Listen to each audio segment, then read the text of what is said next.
Oh, so funny. Monocle. Oh, perfect. I have some in my drawer. I can't find them. I'm like,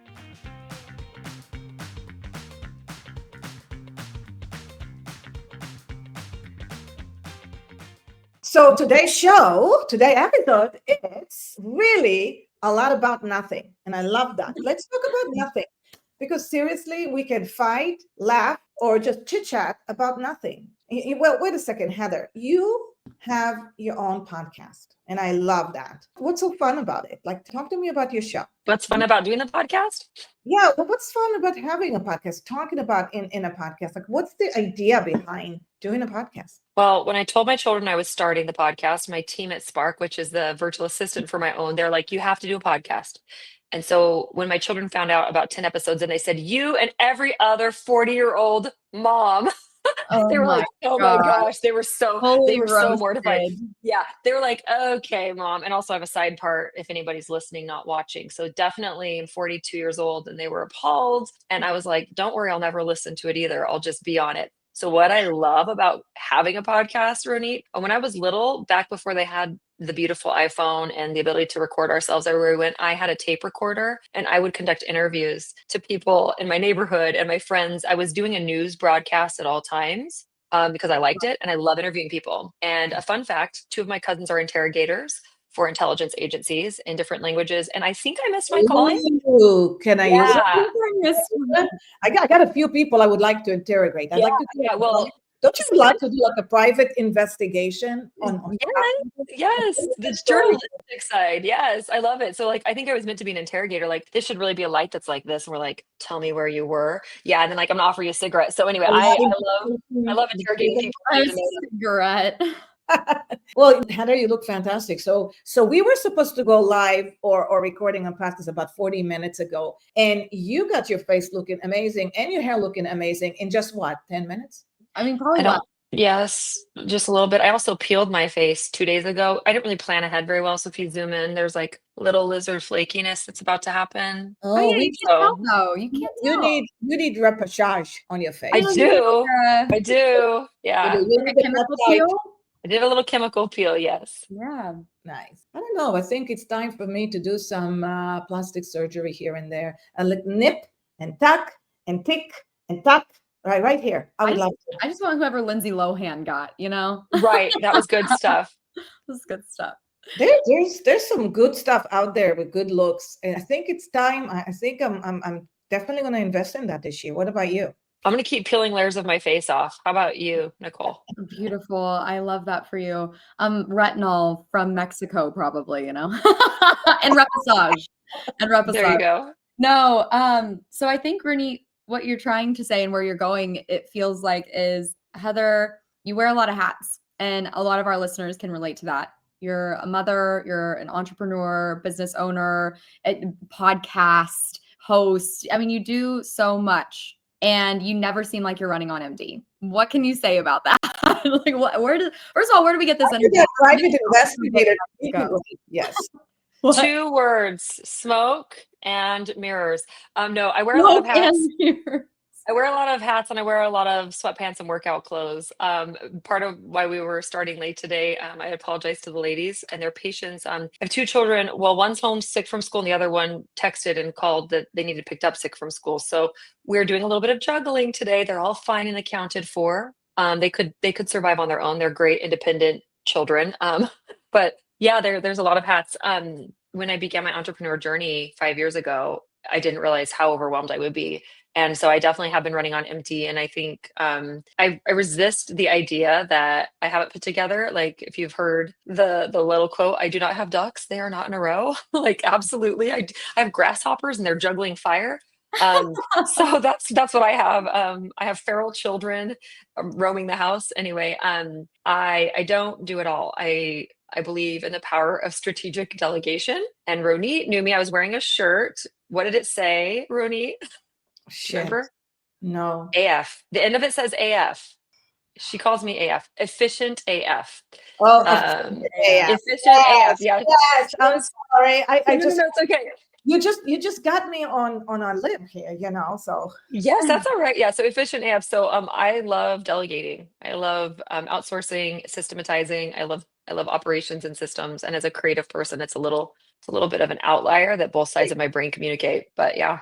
I think everybody's using the word delegate, delegate, delegate, delegate, delegate. And just these days, I think we need to level up the word. The word needs to be empowerment. It's really empowering people to be on their zone. We just had a great session with Lydia Safradi, who owns Reportage, and she said, you have to bring an amazing education into your systems so you don't have to micromanage afterwards. And I just think Right. that's important. It's like, who is going to do the how? It's always about who is going to do the how. And I think that empowerment is a key today. Like really kind of let go, right, Nicole? I mean, I know you just call my shit now and says, Ronit, you might. I love it.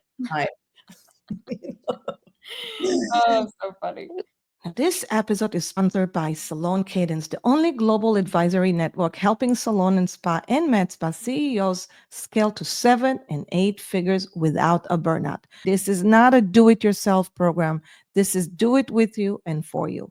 From profit-first system to team-run leadership. First, we fix the numbers, then we create the wealth, then we focus on CEO mindset, and we build the process with your team to give you the ultimate freedom to become the true CEO and visionary you are. We have helped thousands grow widely successful for freedom-driven companies in beauty, wellness, and regenerative medicine. If you're ready to grow, scale, and live a wealthy life, visit saloncadence.com. Now, one of the most important things that you can invest in and not do it yourself, I highly recommend mysalonbooks.com. Salon owners that are tired of never knowing if you're actually profitable or where your money is going, on what your money is doing for you or against you. The team at My Salon Books takes the stress off your plate. They are specialized in salon booking, providing real-time insight and financial clarity so you can focus on what you do best, running a thriving salon. Here at Salon Cadence, we recommend mysalonbooks.com. It is the only bookkeeping management that utilizes the profit first the right way. So go to mysalonbooks.com to learn more and get free evaluation of your own books. It's overwhelming to a lot of people. I think it sounds really nice as a soundbite, but in practical sense, I've had so many people ask me, okay, great. So I let go. How do I know it's going to be taken care of? Or how do I know it's going to be done the way I need it to be done? And like you said, it's about empowerment, empowering other people. And how do you really do that effectively? That's a question a lot of people have, I think. And that is when systems come into place, having operating instructions and then training very well to your standards so that when you let go, you know it's handled. That's a very hard thing to do though. Very, very difficult. I mean, like right now, I'm like looking at the clock, right? Or actually on the podcast, and I'm thinking to myself, when is the dog coming back home? When is Bill coming back home? And how much time do I have to do this and that? And then I'm thinking to myself, why do I need to do this and that? I mean, like seriously, what if you just didn't do too much per day? Like, what if you just did a little bit less than so much more? Like, what if you just really did more of you? And I don't mean it in a selfish way, and maybe somebody who's listening to it says to himself, yeah, right, Ronit, and who's going to do this for me, and who's going to do that for me, and who's going to do this for me? And at the end of the day, I always come back to what my grandmother said to me, her magic words. Then I never forget it. She says, Ronit, I much rather, and here's a woman, okay, who survived the Holocaust, who moved to Israel with her husband and a baby from Bulgaria to Israel to a shed. They had nothing there when they moved in. She got a job, and she was, helping my grandfather build his career, his third career in a row, because, they have had so many. But we're talking about 1949, 1950. And back then she said to me, I'd rather eat pasta every day than cleaning or doing the laundry of the house. I'd rather hire somebody to take care of it. And that more and more, I think we need to think about that. What about you? Do you have somebody who cleaned the house, or do you do that? I did mention the feral children. We live together, me and the three children. So I don't currently have a partner. Me and their dad concluded our 20-year marriage recently. And so it is a lot. It's a lot to do, and they contribute and they help. And I do believe in empowering them. They're 17, 15, and 12. And so I really think it's important to empower them, to train them for future skills, life skills. I call it just human being skills. Like, here's how you don't suck as a human. You contribute to your society. And right now their society is our household. So they help out. I did have a housekeeper when they were younger, which is a luxury, right? You can think of that as a total privilege that I had at that time. But I realized they weren't maybe contributing as much. And I wanted them to get used to the concept of accountability, responsibility, and so forth. So they're great. And all three of them have their own businesses already. They're all entrepreneurs. And I love that. And I think it's kind of born of the fact that I empowered them a bit. It's also how they were just made. But on top of that, I think especially going through divorce, and that changes financial situations and so forth. And, the title of your podcast, like it's all about like abundance here. And so I've really tried to stay in that mindset, even though there's been a lot of shifts in my personal life in this way that have changed my circumstances. At the same time, I really think like a lot of people hearing this might go, well, that's a privilege. That's for somebody who's lucky. Some people eat pasta and have to clean all of their own stuff, right? But I will say I have found in the hustle and grind of the last 5 years of business ownership and entrepreneurship, there are times when you have to be at 110 miles an hour, no sleep, no stopping. And that is not sustainable long term. It leads to so much burnout. And in my case, tremendous amounts of anxiety, panic attacks, and stress that I have under control now. But I didn't get them under control by being a control freak or being in control of everything. Wow. I got them under control by letting go of control, like you said. And that was a very hard fought lesson for me. With this podcast or our show, it's Living a Profitable Life show. We're going to bring you so many great guests and lessons and teachings. So it's really is wonderful to have our partners, sponsors that helping us make this possible for everyone. But it is you who are going to make us better. So I'm asking you to always comment and let me know, how was this episode? Was it helpful? What else would you like to learn? What else would you like to see? It's predicted within the next few years, this industry, this beautiful beauty industry around the world is going to be growing by 8 to 10% incremental. That means opportunities to grow, to develop, to anything you want to be in this world. The thing is, the more you subscribe and share it with your friend, the more I can make this podcast be the best place for you. Any subject that you find is necessary, let us know. So please subscribe and help us get to at least 1,000 downloads. Once we get there, we'll celebrate. I think everybody has a threshold of some kind. Mm-hmm. Everybody is the same. So when you run a company and you are in a business and you're very vested emotionally, and you're always going to have ups and downs running a company, no matter what. Yeah. People come, people go. So many times they put it on the top and they say, it comes from the top. Not really, not always. Sometimes it comes from the bottom too. And there is no top and bottom. It's actually, at the end of the day, it's a holistic entity. Yeah. And sometimes but you got to look around you and say, well, what can I let go? Like, what can I let go? Right. And using a VA services is something that I am so familiar. I've been doing this for over 10 years.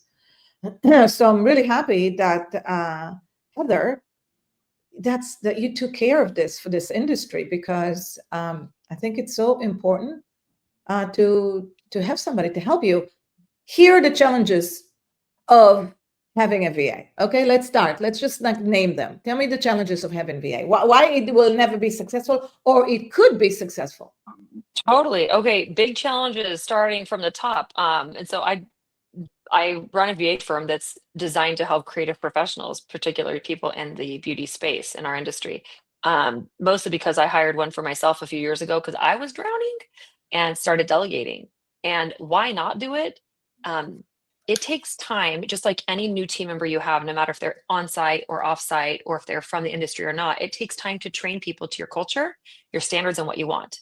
So if you don't Exactly. have your culture, standards, or what you want, if you don't have the end in mind, like Stephen R. Covey says, you can't get anywhere with that. So a huge downfall of hiring anybody when you're not organized is that they're also going to be disorganized. And if you don't have the time to communicate with them, train them properly, and support their success, give them feedback, and continue to train them more as part of your team, you're not going to be able to succeed with them. So that's a big reason why not to.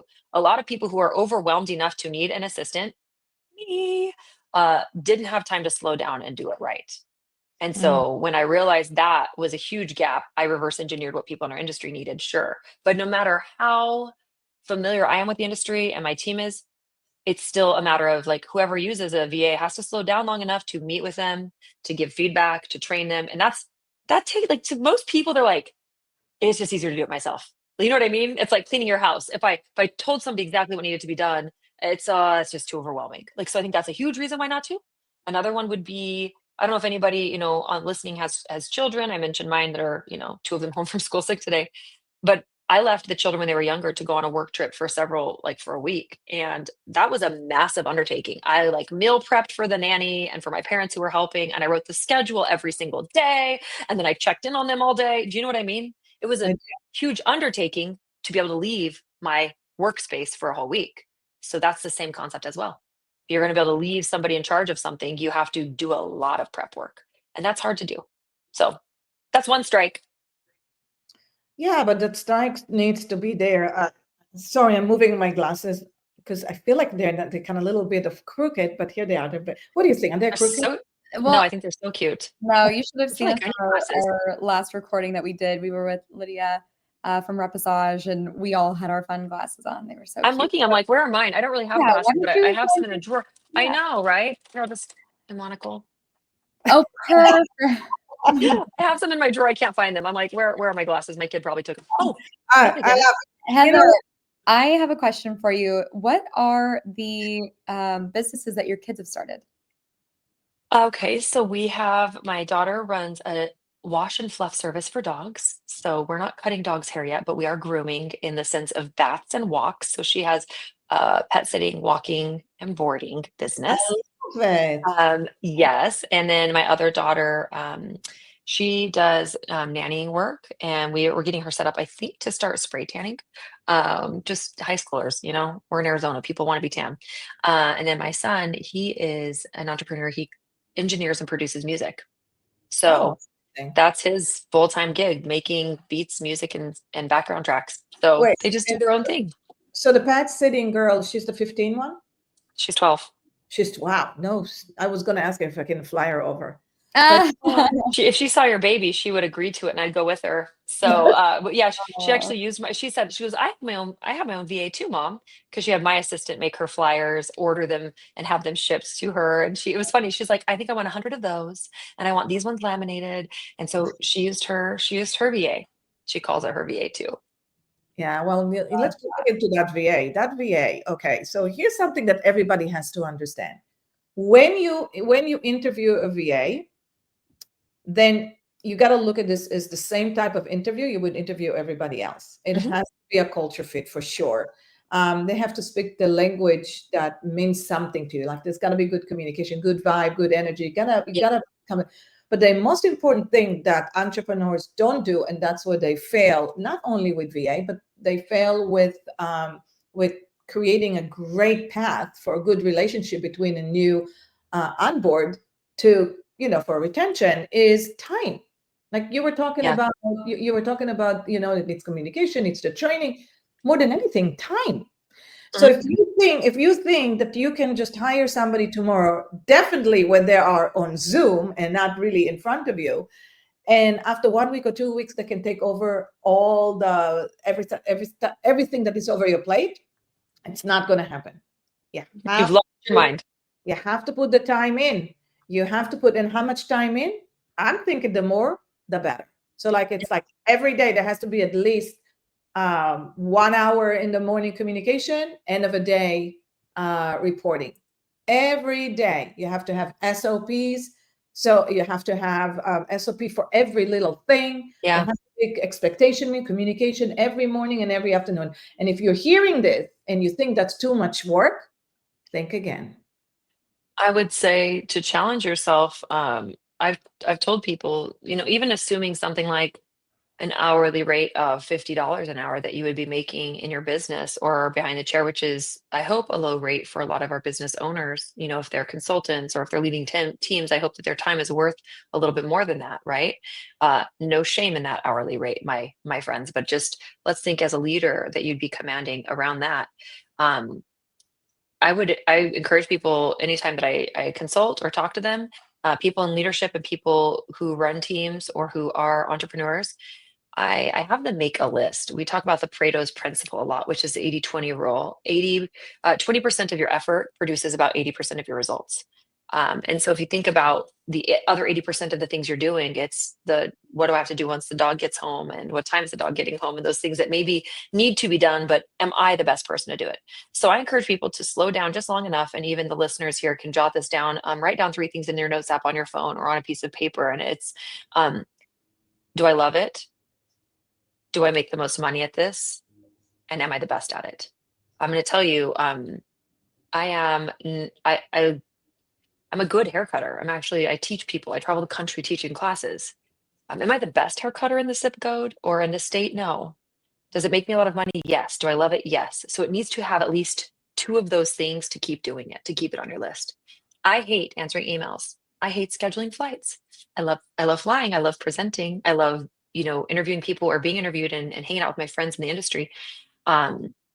So rather than doing admin or office work, rather than doing a lot of the back end stuff, maybe it's cleaning your house or something, rather than doing that, I say, would you pay someone $50 an hour to do this, or whatever your billable rate is? Put yourself at an hourly rate. Maybe it's 100, maybe it's 200 an hour. If your consulting fee is $100 an hour and you wouldn't pay someone to answer your emails or to pick up your dry cleaning $100 an hour, I'm going to ask you to stop doing those things that are not at your highest skill set, serving your higher purpose, your divine mission, what your sacred calling is. Think about everything you're doing day to day, from the time you wake up, your feet hit the ground, to the time you put your head back on the pillow at night. Make a master list. And that's in the SOP. I didn't even know what an SOP was. I'm like, why are you calling me an SOB, Ronit? Back in the day when I bought my business, I didn't even know what an SOP is. So those standard operating processes, I had no idea what that acronym meant. So I just think start just a brain dump on a list of what you do day to day, week to week, month to month as a business owner, or as a person leading a team, or whatever it is you do. And then look at that list. And I like highlighters. I like color coding. I like, colored pencil. Circle everything that makes you the most money in green. Circle everything that you love the most with red, because, the color of love, pink. And then circle everything that you're the best at in whatever color you like most. I'm going to go with black. Circle those 3. And some things might have 3 circles. Like it might be circled by, I make money presenting, I love presenting, and I'm pretty damn good at presenting. So boom, that one fits all 3. I should keep presenting. But if it's something like paying invoices, I have to do it. It needs to be done.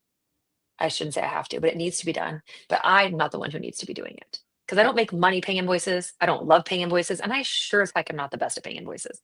So I like doing that exercise with people that I consult with, so they can start to get an idea of what they can let go of, release their death grip on. And, Ronit, it's like you're saying, you got to let go of, maybe do less. It's very hard for a high performer, a high achiever, and an overfunctioner. Not that I have any experience in all 3 categories. It's very hard for people like that to let go and to stop and relax. But we do benefit so much when we slow down. It's so hard. It's just so hard to slow down. And sometimes you just really don't want to slow down. We just came from a 3 days event. And before that, another 2 days event. And it's been, it's a lot. And then you have the adrenaline, that it goes with it, and you bring it home. And if you're a mother, and you have so many other duties out there. Even if you're not a mother, you have a dog, you have a life, you have everything like that. Yeah. It's partners, friends, obligations, parents, siblings, somebody to take care of. Life. You just really want to spend time, and enjoy life, and just be, and not just go and have a to-do list all the time. Yeah. So VA is definitely something that we highly recommend. I know we're looking at the clock. This episode is sponsored by Forest Salon Software, the all-in-one solution designed to help salon, spa, med spa owners really deliver with confidence and really design and drive their company to success. Forest isn't just a booking system. It is your machine that will help you grow your company with smart marketing and real-time reporting, staff performance tracking, and world-class support. And I mean world-class support, because I wouldn't even recommend Forest if they didn't have a world-class support. Now, so whether you're scaling to 7 figures or streamline your operation or need to fix things and tighten things up, Forest can help you make smarter decisions and deliver the luxury experience that your clients and your members really need. If you're ready for a software that is all in and grows with you and support you for a truly team-run company, just visit forest.com and discover why thousands of salons trust Forest. And mention Salon Cadence and you'll get a perk. No, I have a follow-up question with Spark. How do you filter through virtual assistants so that you can allow salon, spas, beauty business owners to get this freedom? So like, what do you look for? What are the credentials they have to have? What do they already come equipped with knowing, so that by the time they make it into somebody else's business, it's not like they're starting from scratch with somebody. They have somebody that has, what's their baseline? What's our barrier to entry? That's a great Yeah, thank question, you. I'm Nicole. like, Yeah, no, it is. They're like, what's the floor? They have to like at Yeah, least hit that. So yeah. they have to have a college degree, Mhm. and most of our team members have at least 5 years of experience working with a US based English speaking client. So they have quite a bit. And then depending on their client needs, we kind of will vet and sift and filter through. Some of them have CRM, whether it's HubSpot or Monday or whatever. They have different experience and exposure to those. We have different specialties as well. Client subject matter experts. So we have some people on our team who do video editing, podcast editing, graphic design, and so forth. We have people who are marketing specialists and those things. Those people might not always be just an EA. They might be a support to the EA, building out projects, special projects, and offering overflow support. So those people would have even more advanced skills and specific skills that we train for. Otherwise, they've got to have experience in calendar management, um, email management, travel booking, software backend things, invoicing, a lot of times like basic proficiency in QuickBooks or accounting, and all of those types of things. Usually they'll come with a minimum skill set in those ways. And then there's certain English. So my team is in the Philippines. They're based in the Philippines. They work on whatever time zone you ask them to. If you do your best work at midnight, Arizona time, they'll work with you Arizona midnight, whatever you want. So we have there's also English proficiency testing. I cannot remember the name of it or the whatever. I think it might be like C3, C3PO. Yeah. Anyway, there's like certain certifications, and we require the highest standard certification in written, spoken, and reading English. So those are a couple of the things we start with, and then we also have internal trainings based on our industry, and we give them orientation based on what to expect. It's when you work with creatives, especially in the beauty space, we're a different breed and we like that, but we have them understand like this is not a C-level executive type of person typically. So they also get a little acculturation to what our industry is like and what our needs are.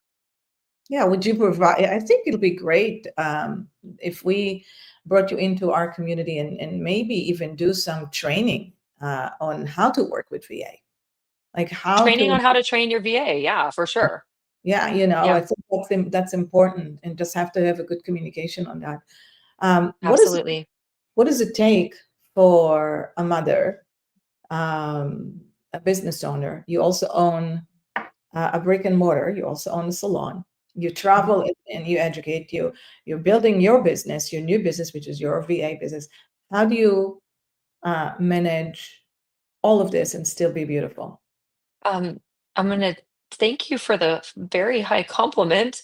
Um, uh, it's my parents' fault. Just kidding. I'm like, I don't know. Honestly, I think that the greatest gift I had was the example of my mother, who I joke is like Mother Teresa, and whoever the foremost child psychologist had a baby, and Jesus thrown in the mix. She just got a heart of gold. She's a loving, giving, compassionate person, and I think that that's the most beautiful a person can be. if their intention is to love and serve and uplift others, to work on that. And I have absolutely had pockets of time in my life where I don't think I was very beautiful. I think my heart was frustrated or angry, or where resentment took over and overwhelmed me. And I feel like the more I release that and look to uplift and serve people around me, I think that's how people get more beautiful. And my mom's one of the most beautiful humans I know. So anyway, thank you. You're welcome. No, I think it's right. Nicole, should we do the 5 rapids questions? Because here's the thing, I just don't have enough of I don't have enough of you. I think we just need to do a couple more, like to be continue. Let's do to be continued. And if my kids we'll record, you know what? Let's record a week that they're at their dad's house, and then they can be barfing in his, in his living room. Yeah, I mean, not that I wish that he's a great Well, dad, but you know what I mean? I think we should do this live, because I bet that you're going to have so many great Q&A. So let's invite the whole public to learn, what does it take to work successfully with a VA? Yeah, I'd be happy to do that. I love, like you said, empowerment. I was always bossy when I was little. And this is not a skill set that they love for a domestic No. housewife.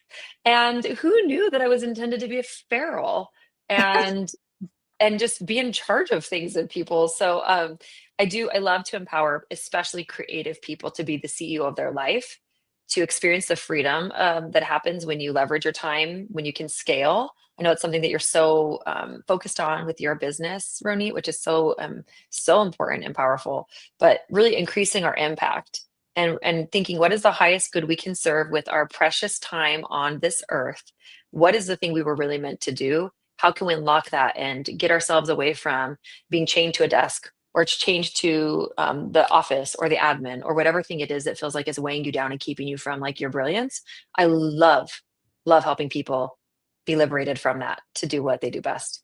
Yeah, and I think there's just so much to do more, and I'm excited. I don't know, when you're talking, I'm just getting inspired about so many things that we can have in our community. So Thank you. It'd be an honor. I think let's do another one. Let's do it live, and we'll save our rapid fire questions for that. Let's leave the people wanting more, Ronit. let's do it. I agree. Do it. Okay, so let's get that on the calendar. And until then, you guys, to be continued. Yay. Oh, I love that. Thank you guys so much. And I'm excited to work with you and your community more. Yeah, same here. This is going to be fun. We're going to do something good.